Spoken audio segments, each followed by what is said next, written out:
Hi everyone, Asia cup 2025కి countdown start అయింది. అయితే టీ20 ఫార్మాట్లో జరిగే ఈ టోర్నీని టీమిండియాకి సూర్యకుమార్ యాదవ్ లీడ్ చేయనున్నారు.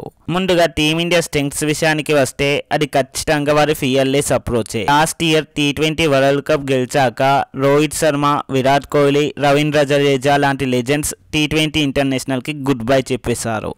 అప్పటి నుండి టీమిండియా ఎలా పర్ఫామ్ చేస్తుందో అని అనుకుంటే సూర్యకుమార్ యాదవ్ నాయకత్వంలో టీమిండియా అన్స్టాపబుల్గా పర్ఫామ్ చేసింది. బౌలింగ్లో అయితే హర్షదీప్ సింగ్, వరుణ్ చక్రవర్తిలు మ్యాచ్ మొత్తాన్ని కంట్రోల్లోకి తెచ్చేశారు.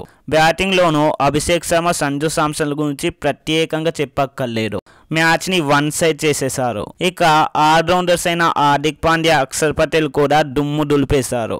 ఇక మన టీమిండియాకి ఏదైనా వీక్నెస్ ఉందా అంటే అది కేవలం వారికి పెద్దగా ఇంటర్నేషనల్ ఎక్స్పీరియన్స్ లేకపోవడమే.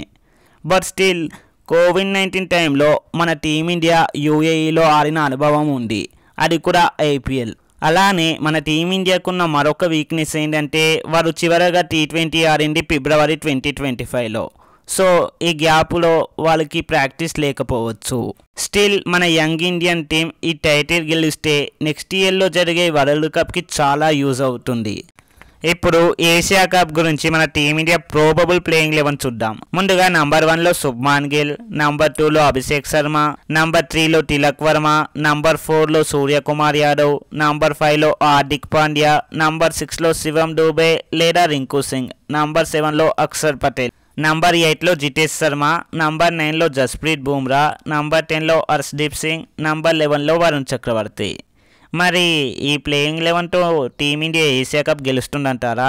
మీ ఒపీనియన్ని కామెంట్లో చెప్పండి. అలానే ఈ వీడియో నచ్చితే లైక్ చేసి ఛానల్ని సబ్స్క్రైబ్ చేయండి.